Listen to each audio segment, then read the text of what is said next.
उसके बाद में थोड़ी सी चर्चा हम साध संगति को लेकर भी करेंगे, क्योंकि साध संगति सतगुरु रामपाल जी परमेश्वर जी का यथार्थ 13वां शत कबीर पंथ है। यहीं से परमात्मा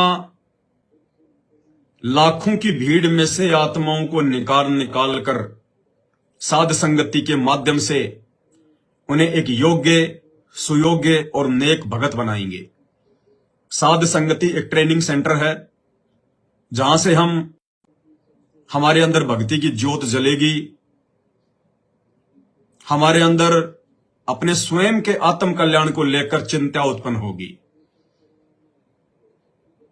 हम कैसे मर्यादा तोड़ने से बचेंगे, कैसे हम अपने परम पूज्य सतगुरु रामपाल जी भगवान के श्री चरण कमल में जगह बनाएंगे। बहुत सारी बातें हैं। 2-3 घंटे की साथ संगति होगी और वर्तमान में ये जो साथ संगतियां हो रही हैं सतगुरु रामपाल जी भगवान के विशेष आशीर्वाद से हो रही हैं।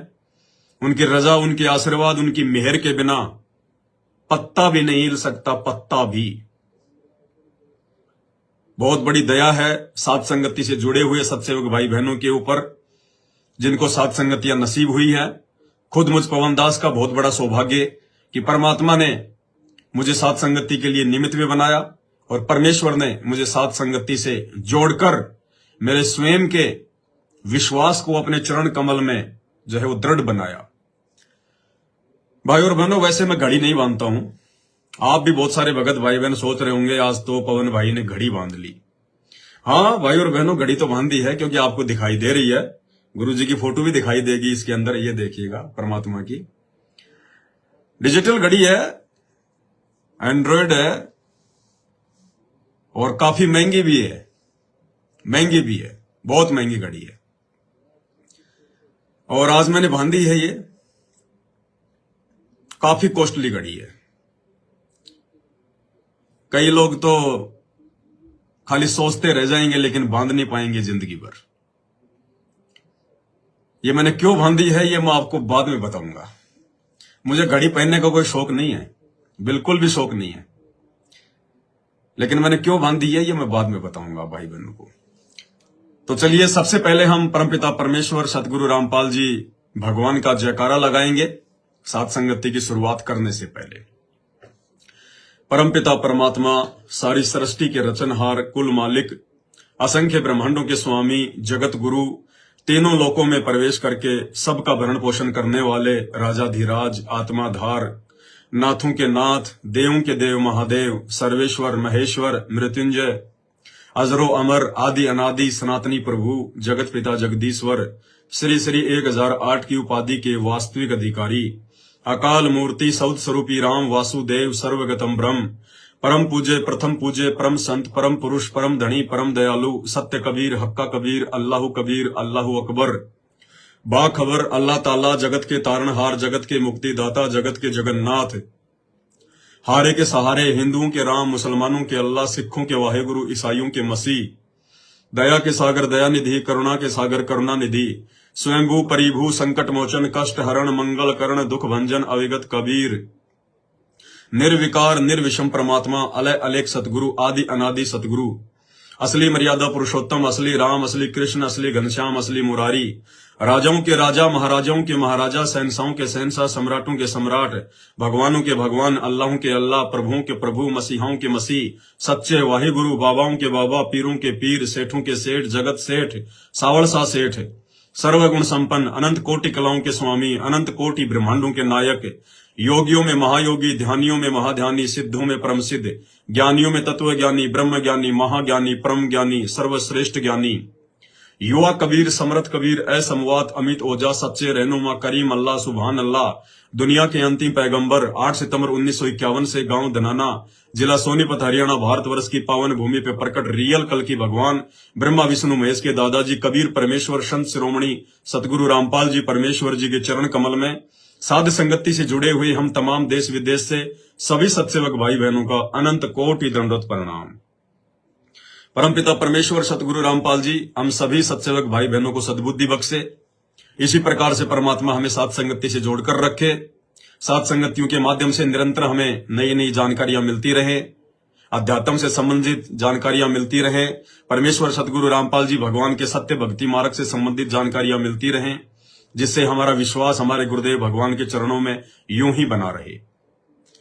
भाई और बहनों, सतलोक आश्रम मैनेजमेंट हरियाणा के ऊपर किस कदर काल ने अपनी जकड़ बना ली है, आप और हमारी सोच से बाहर। जैसे राम रावण युद्ध में श्री रामचंद्र जी की तमाम सेना को रामचंद्र जी सहित, लक्ष्मण सहित रावण की सेना ने नाग फांस से बांध दिया था, उससे भी बुरी तरह से संत रामपाल जी परमेश्वर जी की 90% सतलोक आश्रमों से जुड़ी हुई संगत को 21 ब्रह्मांड के स्वामी काल निरंजन ने बांध दिया है। संगत का सोचना, विचार करना, चिंतन मनन करना बिल्कुल बंद हो चुका है। लकीर की फकीर बन चुकी है, भेड़ चाल में चल रही है, गांधारी से भी ज्यादा अंधी हो चुकी है, कुंभकर्ण से भी गहरी नींद में सो रही है। ये बातें आपको रोजाना दास बताता ही रहता है लाइव के माध्यम से, क्योंकि अभी हाल ही 18 मई 2024 को हरियाणा के सोनीपत के गोहाना में भारत के प्रधानमंत्री नरेंद्र मोदी की सभा थी, और किस प्रकार से उस काल बलि ने, उस शैतान ने शैतानी पर्चा निकालकर, ये जो पीले पर्चे आते हैं सतलोक आश्रम की तरफ से, ये पीले पर्चे शैतानी पर्चे हैं, ये शैतान की तरफ से आते हैं। कोई नादान ये ना सोचे कि ये पीले पर्चे हिसार जेल से सतगुरु रामपाल जी भगवान भेजते हैं, नहीं, ये शैतानी पर्चे हैं। ये काल प्रेरणा से सतगुरु रामपाल जी का जो कलयुगी परिवार है, जो इन सतलोक आश्रमों को हैंडल कर रहा है अपने धार्मिक धंधे के हिसाब से, ये लोग अपने मनमुखी विचार संगत के ऊपर थोपते हैं काल प्रेरणा से। क्योंकि 21 ब्रह्मांड में दो ही मुख्य शक्तियां हैं, एक काल और एक दयाल। काल हम सब जानते हैं ज्योति निरंजन है, ब्रह्मा विष्णु महेश का पिता है, दुर्गा का पति है, और दयाल है परम पूज्य सतगुरु रामपाल जी भगवान। दोनों के मध्य सूक्ष्म युद्ध चल रहा है। ये दो खिलाड़ी हैं, 21 ब्रह्मांड एक मैदान है, और बाकी जितने भी जीव हैं ये फुटबॉल हैं, और ये जीव जिसके पैरों तले आएंगे वही मारेगा जोर से। काल के पैर के नीचे आएंगे तो वो फाउल करेगा, और उस दयाल के पैर के नीचे आएंगे तो सीधा गोल करेगा। तो दया परमपिता परमेश्वर जी की, जिन्होंने अपने सत्सेवक बच्चों को, अपनी वीआईपी आत्माओं को शुरू से ही अपने पैरों के नीचे रखा है, कभी भी परमात्मा ने फाउल नहीं होने दिया। और दुर्भाग्य उस 90% सतलोक आश्रमों से जुड़ी हुई संगत का, जो शुरू से ही उस काल के पैरों के नीचे हैं, निरंतर उनको फाउल करता जा रहा है। भाई और बहनों, उन आश्रमों से जुड़ी हुई संगत को तो काल ने पूरी तरह से ठग लिया है। कोई गुंजाइश नहीं है, और ना आगे उन भक्तों में किसी भी प्रकार की कोई भी सुधार की गुंजाइश है। वो पूरी तरह से डगमग हो चुके हैं, उनके दिमाग ने काम करना बंद कर दिया है, पूरी तरह से संगत काल प्रेरित है। अब काल का दूसरा दाव साध संगतियां हैं, सत्सेवक भाई बहन हैं, जो परमेश्वर की वीआईपी आत्माएं हैं, जो ज्ञान को आधार बनाकर चलती हैं, अपने गुरु को अपने दिल में बसाकर चलती हैं, भगवान मानकर चलती हैं, अपने घर को आश्रम बनाकर मर्यादाओं में रहकर अपनी भक्ति करती है। अब काल का सबसे बड़ा दाव यही होगा कि इन साध संगत से जुड़े हुए वीआईपी भक्तों को, वीआईपी आत्माओं को कैसे तोड़ा जाए। और ये प्रयास वो कोई अब नया नहीं करने जा रहा है। ये प्रयास जब से साध संगतियां शुरू हुई है सन 2016 से, तब से इस काल बलि का निरंतर प्रयास रहा है कि साध संगति से जुड़ी हुई आत्माओं को तोड़ा जाए। बहुत बार उसने प्रयास किया, लोग आंधी की तरह आए, तूफान की तरह भाग गए, उनकी दाल नहीं गली। उन काल एजेंटों को परमात्मा ने साध संगति से निकाला, क्योंकि साध संगति में कचरा बिल्कुल भी परमात्मा को पसंद नहीं है। अच्छी आत्मा होगी तो परमात्मा उसको अपने दिल में बैठाएगा। जरा भी उसके अंतःकरण में मैल आ गया किसी भी बात को लेकर, राग द्वेष ईर्ष्या छल कपट आई, तुरंत परमात्मा, हमें नहीं पता, हम साध संगत से जुड़े हुए भाई बहनों को नहीं पता किसके मन में क्या चल रहा है, क्या दोष आ चुका है। मुझ पवन दास को नहीं पता, मैं भी आपकी तरह दो कोटि का जीव हूं, एक भगत हूं। मैं तो केवल अपनी ड्यूटी कर रहा हूं जो गुरुदेव भगवान ने मुझे सौंपी है। लेकिन साध संगति का मुखिया केवल एक ही है, सतगुरु रामपाल जी भगवान, वो अंतर्यामी है।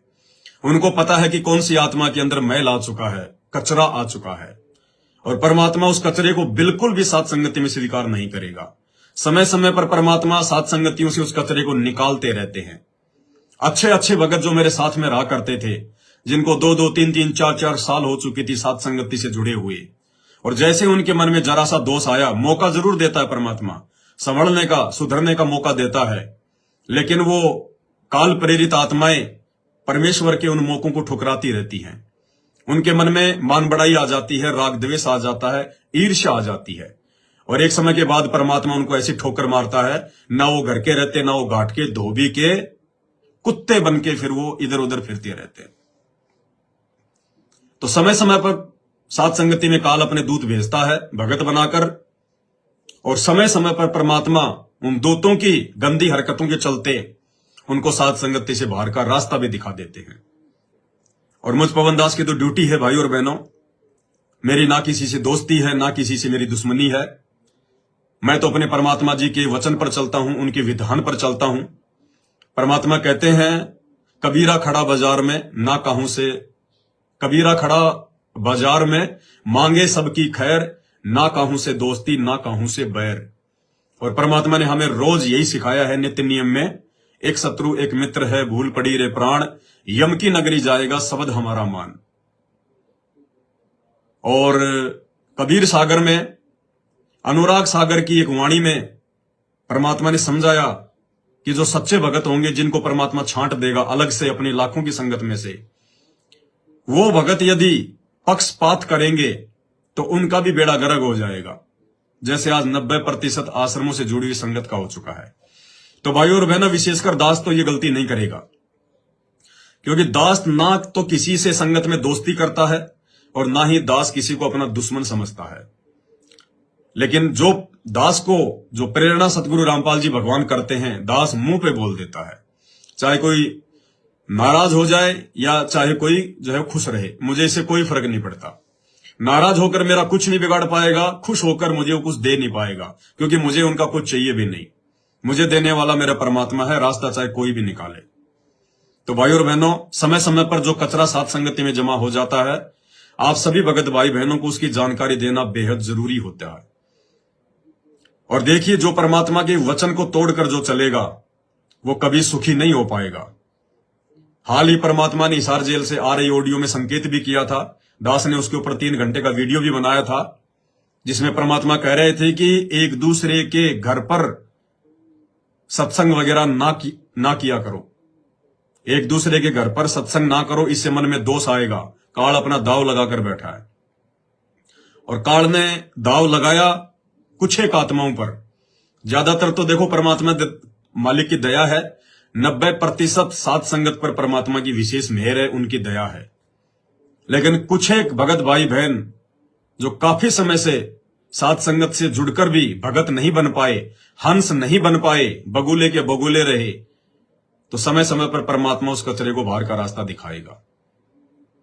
तो मेरी जिम्मेदारी है कि मैं आपको उन लोगों से रूबरू करवाऊं, मैं आपको उनके नाम बताऊं, मैं आपको उनकी पहचान कराऊं, ताकि आप लोग सावधान रहें। आगे आपने फंसना है या बचना है, यह आपका अपना विषय है। दास की ड्यूटी दास करता आया है, और आगे भी परमात्मा मौका देंगे, दास जो है वो करता रहेगा। बहुत सारे भाई बहन हैं जो सात संगति का लोगो भी लगाकर रखे हुए हैं, और वो सात संगति से आउट भी हो चुके हैं, मनमाने तरीके से चल रहे हैं, अपनी मनमानियां करते हैं। उसी प्रकार से भक्तों को इकट्ठा करते हैं, 2, 4, 5, 10 भगत जो भी आते हैं, बेचारे भोले वाले, जिनको भी मालूम नहीं है उनके विषय में, उनको फिर वहां बुलाकर वही उल्टी सीधी बातें बोलना।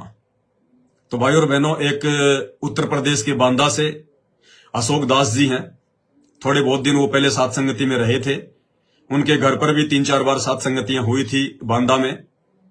काफी लोग उनके संपर्क में आ गए थे, क्योंकि काल हमेशा अपना यही दाव खेलता है।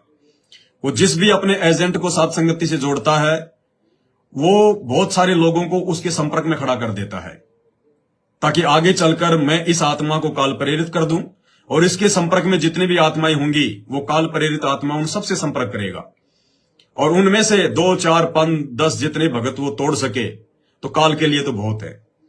तो बांदा में 3-4 सात संगतियां हो चुकी थी, काफी भगत उनके संपर्क में थे। आगे चलकर वो भगत सात संगति से आउट हो गया, लेकिन सात संगति का लोगो लगा के रखे हुए हैं ताकि और भक्तों को भ्रमित कर सकें और भक्तों के अंदर अपने जैसे कुविचार डाल सके। और जिसने परमात्मा के वचन को फॉलो नहीं किया वो भी सात संगति से नीचे गिरेगा।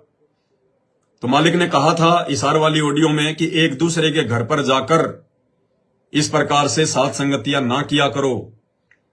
काल दाव लगाकर बैठा है, मन में दोष पैदा करेगा। तो यही स्थिति हुई। उत्तर प्रदेश के हमीरपुर से एक मोहनलाल जी हैं, जिनके घर पर भी 2-3 बार सात संगतियां हो चुकी हैं। वो उस अशोक दास के संपर्क में आ गया और दोनों ने मिलके 10, 15, 20 भक्तों की एक टीम बनाई जो उनके जैसे विचारों वाले हैं, जो लंबी रेस के घोड़े नहीं हैं। और वो अपनी मनमुखी सात संगतियां करते हैं और वही उनका रोना पीटना जो लोग सात संगति से हटकर अक्सर करते रहते हैं। उनका बहुत कुछ कहना है, लेकिन हम उनके विषय में बात नहीं करेंगे, हमारे पास इतना फालतू का समय नहीं है। बस ये मोटी मोटी जानकारी आपको देनी थी। अब आगे आपकी मर्जी है, आपने क्या करना है क्या नहीं करना है, मेरा इसमें आगे कोई रोल नहीं है। कुछ एक उनके विचार हैं, वो कहते हैं कि नहीं नहीं, हमारे ऊपर तो परमात्मा की मेहर है, दया है। फलाने भगत के बच्चे को परमात्मा ने दर्शन दिया, अशोक दास के भगत को परमात्मा ने जो है प्रथम नाम दे दिया, उसकी बेटी को परमात्मा ने जो है प्रथम नाम दे दिया, उसके दोनों बच्चों के परमात्मा ने नाम भी चेंज कर दिए सतगुरु रामपाल जी भगवान ने। तो मालिक की दया है, हम सात संगति से जुड़े हुए हैं। भाइयों, ये बहुत लंबा चौड़ा विषय है। परमात्मा अगर किसी को दर्शन दे रहे हैं, किसी के घर पर प्रकट हो रहे हैं, तो इसका मतलब ये नहीं कि आप बहुत अच्छे भगत हैं, वीआईपी भगत हैं, आप परमात्मा के दिल में बसे हुए हैं, आप सात संगति से जुड़े हुए हैं। ये लंबी चौड़ी कहानियां हैं, परमात्मा के सत्संग सुनोगे तब पता चलेगा। यही हालत थोड़े दिन पहले आपने देखा होगा, बंगाल से हमारे सुरजीत भगत जी थे, उनके बच्चे को भी बार बार परमात्मा मिलते थे, दिखाई देते थे, भोग लगाते थे, परमात्मा उनसे चपातियां मांगता था, बातें किया करते थे, बहुत सारी अच्छी अच्छी बातें परमात्मा आके उनको बताया करते थे। सुरजीत भगत जी फिर वीडियो बना बना के डाला करते थे। और फिर कैसे आगे चलकर सुरजीत भगत जी के ऊपर काल ने अपना डोरा डाला, अपनी चाल चली और उसको अपने जाल में फांस लिया।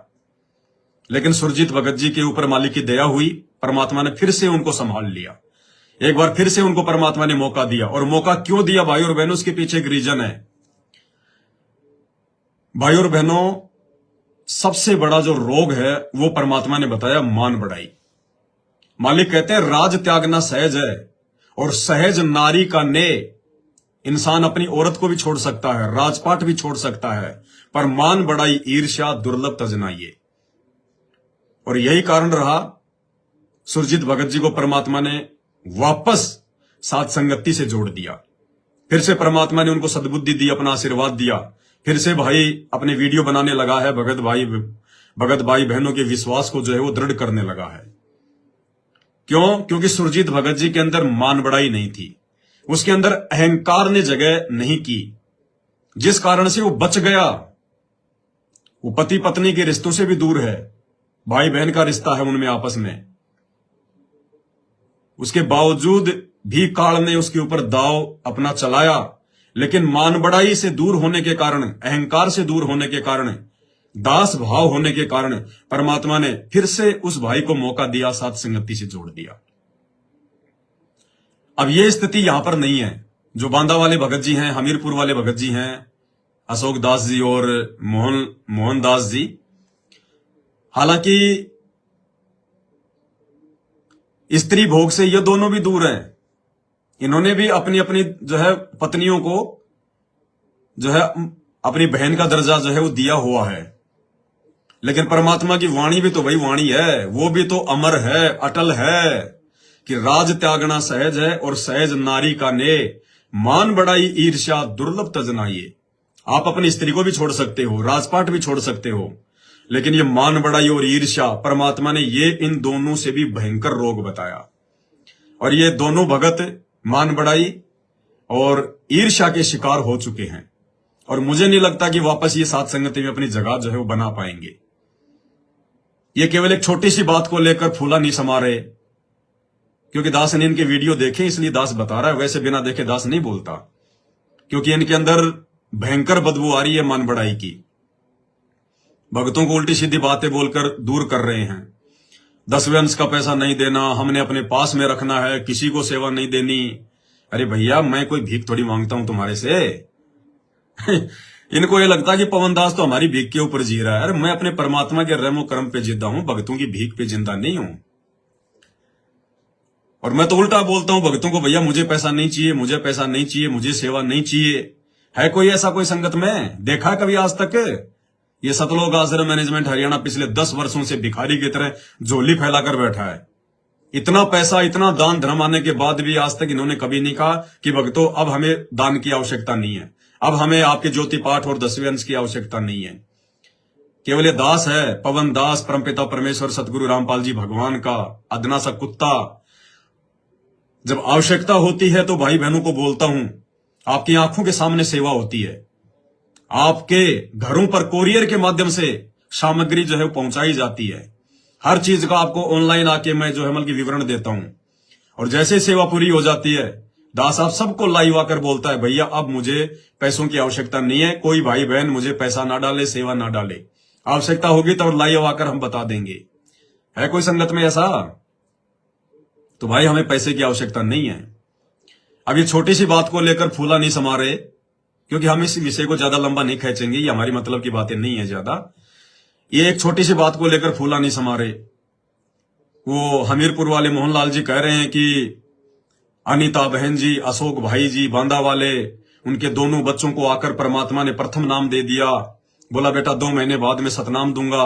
दोनों के नाम चेंज कर दिए, दोनों से 10वें अंश के पैसे ले गए, और भी बहुत सारी बातें इन्होंने कही। मैं ये नहीं कहता कि ऐसा हो नहीं सकता, ये तो बहुत छोटी सी बात है, बहुत ही छोटी सी बात है उस परमात्मा के लिए, कुछ भी कर सकता है मेरा मालिक तो। लेकिन खाली इसी बात को लेकर यह कहना कि हम साथ संगति से जुड़े हुए हैं, हम सत्सेवक हैं, नहीं। अरे उन बच्चों का क्या दोष है बेचारों का? वो तो बेचारी निर्मल आत्मा है परमात्मा की। एक तो 5-6 साल का होगा, एक बेचारा जो आपकी जो बेटी है वो 7-8 साल की होगी। वो तो नादान है बेचारे, वो तो माता पिता के अधीन है। आप लोग साथ संगति से जुड़े तो वो भी जुड़ गए, आप लोग हटे तो वो भी हट गए। बच्चे को ज्ञान आधार से थोड़ी ना चलते हैं, बच्चे तो माता पिता के अधीन होते हैं, जैसे माता पिता कहेंगे वैसा करेंगे। कल को आप संत रामपाल जी को छोड़कर राम रहीम के डेरे में चले जाओगे, वो बच्चे दोनों वहां भी चले जाएंगे। वो तो बेचारी मालिक की आत्माएं, वो निर्मल आत्माएं, उनका दोष नहीं है, उनका दोष नहीं है। भैया अगर तुम साथ संगति से जुड़े हुए हो और तुम इसी बात को लेकर अहंकार में आ गए कि हमारे बच्चों को परमात्मा मिल गए, दर्शन दे दिए, नाम दे गए, अरे तो भैया तुम्हारे को क्यों नहीं दिया आगे का मंत्र? तुम्हारे बच्चों को परमात्मा दे गए तो तुम्हें देने में क्या दिक्कत आ रही थी परमात्मा को? तुम्हें क्यों नहीं दिया परमात्मा ने मंत्र? अगर तुम्हें प्रथम नाम मिला हुआ है तो तुम्हें सतनाम क्यों नहीं दिया? सतनाम मिला है तो तुम्हें सारनाम क्यों नहीं दिया परमात्मा ने आकर? क्योंकि परमात्मा तुम पे राजी नहीं है, क्योंकि तुम लोगों ने साथ संगति छोड़ दी है। और खाली इसी बात से अहंकार में नहीं आना चाहिए कि अगर परमात्मा ने अगर दर्शन दे दिए तो हम साथ संगति से जुड़े हुए हैं, हम मर्यादा में नहीं। यह अध्यात्म है, बहुत लंबी चौड़ी कहानी है, सत्संग सुनोगे तब समझ में आएगा। त्रेता युग में जो प्रहलाद भगत था वो ना तो कोई साध संगति से जुड़ा हुआ था, ना कोई सतलोक आश्रमों से जुड़ा हुआ था, ना उसका जो गुरु था वो तत्वदर्शी था, ना वो कोई सत्य भक्ति मंत्रों का जाप करता था। अरे उसके लिए तो परमात्मा खंबा फाड़ के प्रकट हो गया था, खंबा फाड़ के। तो क्या मोक्ष हो गया उसका? है क्या मोक्ष हो गया क्या उसका? नरक में जाएगा आने वाले समय में, नरक में। क्योंकि परमात्मा मिलने के बाद तो आगे चलकर था तो वो राक्षस का बेटा ही था, तो राक्षस का बेटा ही। बीच में उसके जो भक्ति संस्कार थे वो जो है मतलब जोर दे गए, तो परमात्मा अपनी आत्मा के लिए खंबा पाड़ के प्रकट हो गए। और आगे चल के पूरी जिंदगी उस प्रहलाद ने अपने जो है वो कर्म फोड़े, पूरी जिंदगी। उसका इतिहास पढ़ के देखना आगे का, पूरी जिंदगी उसने देवताओं के साथ में लड़ाई झगड़े, उसने युद्ध किए, उसने अरबों खरबों लोगों को उसने मार दिया, फिर वो नरक में भी जाएगा आगे। तो ये ना सोचो कि हमें गुरुजी मिल गए, हमें गुरुजी दिखाई दे गए तो हम बहुत बड़े भगत हैं, हम सत्सेवक हैं। अब वो प्रहलाद भी बहुत बड़ा फिर तो सत्सेवक होगा, भगत होगा, मोक्ष हो गया होगा उसका। तो भाई और बहनों, कहने का मतलब है हमने अंत में ज्ञान को आधार बनाकर ही चलना पड़ेगा। और एक दूसरी बात दास आप सभी भगत भाई बहनों को बताना चाहेगा यदि आप व्हाट्सएप के ग्रुपों में जुड़े हुए हो किसी न किसी भगत से, तो पहली बात तो ये कि दास तो साल भर से आप सबको पता है मैं व्हाट्सएप के किसी भी ग्रुप में नहीं जुड़ा हुआ। मुझे कोई जोड़ता है तुरंत मैं वहां से रिमूव हो जाता हूं, लेफ्ट हो जाता हूं। मैंने खुद ने अपने व्हाट्सएप के ग्रुप बना रखे हैं, 1-2 हजारों भक्तों को मैंने जोड़ रखा है, और मैं अपने व्हाट्सएप के ग्रुप को एडमिन मोड पर रखता हूं।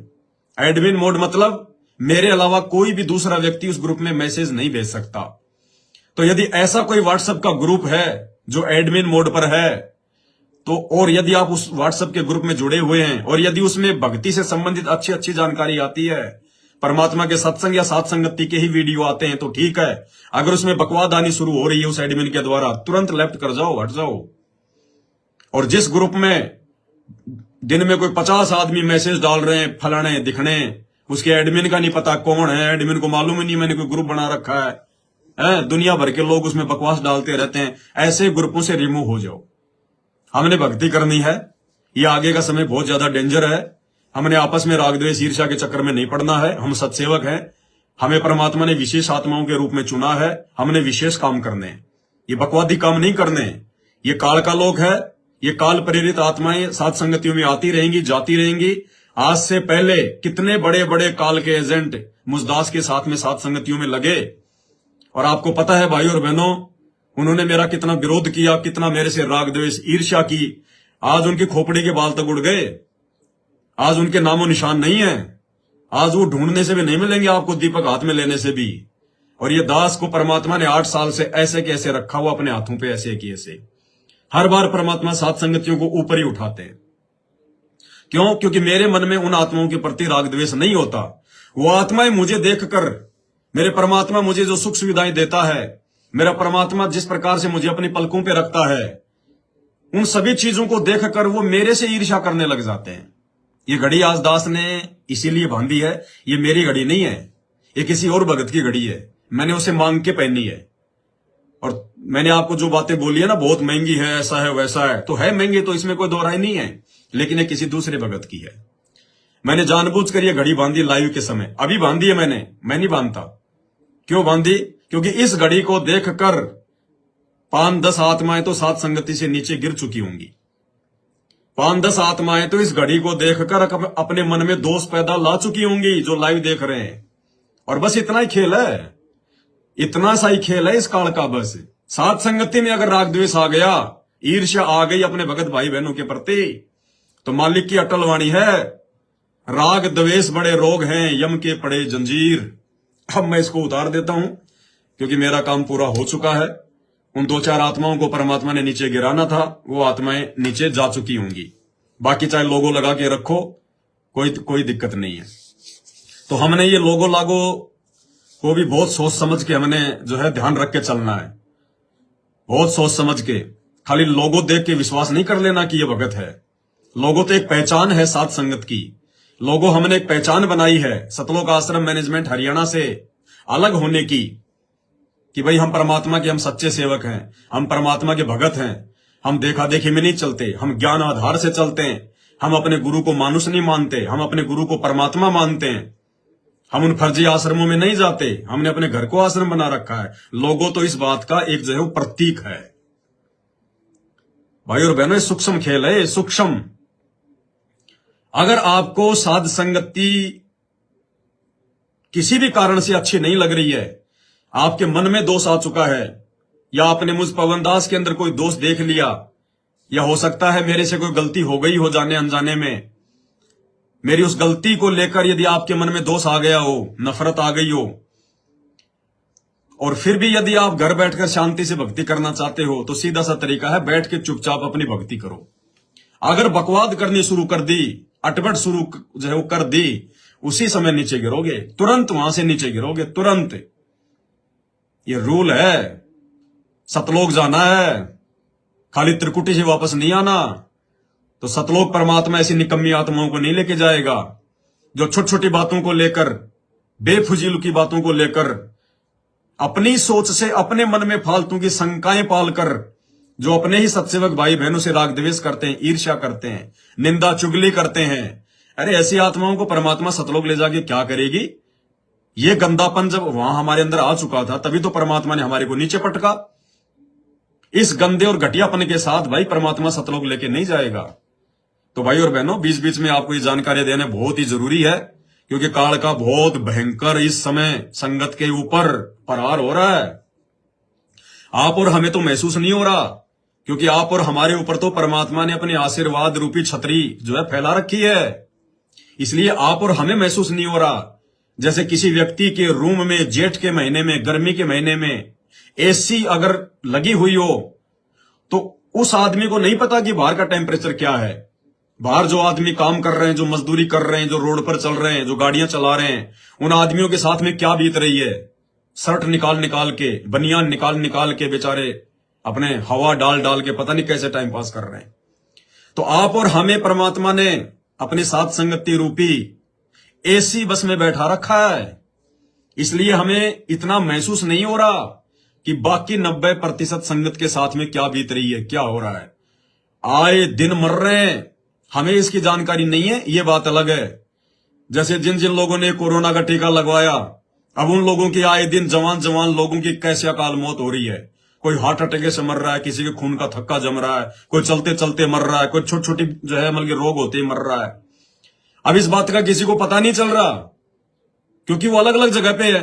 अब कौन से गांव में कौन मर गया कोई प्रचार थोड़ी करेगा, अखबारों में थोड़ी आएंगे कि आज वो जवान मर गया, आज वो जवान मर गया, लेकिन मर बहुत रहे हैं हजारों की संख्या में। तो ठीक इसी प्रकार भाई और बहनों, सतलोक आश्रम मैनेजमेंट हरियाणा से जुड़े हुए भाई बहन जो बिल्कुल भी मर्यादा में नहीं है और निरंतर वर्तमान में कुकर्म ही करते जा रहे हैं, ज्ञान विरुद्ध कुकर्म कर रहे हैं, जिसके चलते परमात्मा का आशीर्वाद उनके सिर से हटा हुआ है। काल का दबाव भयंकर है और उनकी बैटरी जो है डिस्चार्ज होती जा रही है। आए दिन वो काल की भेंट चढ़ते जा रहे हैं और आने वाले समय में 2025 में आपको भाई साहब स्पष्ट दिखाई देगा, स्पष्ट संत रामपाल जी के भक्तों के साथ में क्या होगा स्पष्ट दिखाई देगा आपको। उन आश्रमों में चिड़ी का बच्चा भी जाने से डरेगा, चिड़ी का बच्चा भी जो है वो जाने से डरेगा। तो भाई और बहनों, हमने बहुत ही सावधानी से, बहुत ही जागरूक होकर हर विषय पर, हर पॉइंट पर हमने सोच विचार कर आगे बढ़ना है। किसी का फोन आता है, आपस में कोई अगर राग द्वेष की बात करे, अगर कोई सत्सेवक का फोन आता है, आपके किसी जानकार का फोन आता है, आप साथ संगतियों में जाते थे, आपने आपस में उनके नंबर ले लिए, बीच बीच में बातें होती रहती हैं। अब किसी न किसी कारण से वो काल प्रेरित हो गया तो वो चुपचाप तो बैठेगा नहीं, क्योंकि काल के जीव की ये पहचान होती है। वो चुपचाप नहीं बैठेगा, वो अपनी अटपट करेगा, 2 4 5 10 को अपने लपेटे में लेगा, तो फोन उसी को करेगा जिसके पास उसका नंबर होगा। तो आपके पास अगर इस प्रकार के किसी भगत भाई बहन का फोन आए, अटपट करे, तो समझ जाना आप उसी समय फोन काट दो और बोल दो भैया दोबारा फोन मत करना। आपकी हमारी कोई रिश्तेदारी नहीं है। साथ संगतियों में अगर हम लोग अगर मिला करते थे तो परमात्मा की ज्ञान चर्चा के लिए मिला करते थे, मालिक की महिमा के लिए मिला करते थे, रिश्तेदारी जोड़ने के लिए तेरे नंबर नहीं लिए थे। तेरे नहीं समझ में आ रहा तो छोड़ दे, बकवाद क्यों कर रहा है। तेरे नहीं समझ में आ रहा तो छोड़, क्यों बकवाद कर रहा है, अपनी भक्ति कर। तेरे को भक्ति करनी है ना, या तेरे को उसके पीछे लगना है। तो 2 टूक जवाब दो, 2 टूक जवाब, और तुरंत उसको ब्लॉक मारो वहां से, क्योंकि हमारा किसी से कोई रिश्ता नहीं, किसी से कोई रिश्तेदारी नहीं। हमारा सबसे बड़ा रिश्ता हमारे परमात्मा से, सबसे बड़ी रिश्तेदारी हमारी उस परमात्मा के ज्ञान से, और उसके बाद में तीसरे नंबर पर हमारे उन भगत भाई बहनों से जो परमात्मा के ज्ञान को आधार बनाकर, जो स्वयं भी मर्यादाओं में रहकर एक दास की भूमिका निभा रहा है और अपने दूसरे भगत भाई बहनों को भी जो प्यार प्रेम से जो आगे बढ़ने की सत्प्रेरणा दे रहे हैं। केवल हमारा उन्हीं से नाता है और किसी से कोई नाता नहीं है, क्योंकि हमने यहीं पे एक दूसरे के साथ में खैचातानी करके, मन मुटाव करके, राग द्वेष करके हमने यहीं काल के जाल में नहीं रहना है। ये हमारी एग्जाम चल रहा है, हमारी परीक्षा चल रही है। परमात्मा वहां बैठा बैठा हुआ अंतर्यामी भगवान सब कुछ देख रहा है। वो 90% सतलोक आश्रमों से जुड़े हुए लोगों को भी देख रहा है, हम सत्सेवकों को भी देख रहा है। तो हमने तो अपने परमात्मा को प्रसन्न करना है, हमने किसी से राग द्वेष ईर्ष्या नहीं करनी है। जो करेगा अपना पाएगा। तो ये बातें हमने ध्यान रखनी है।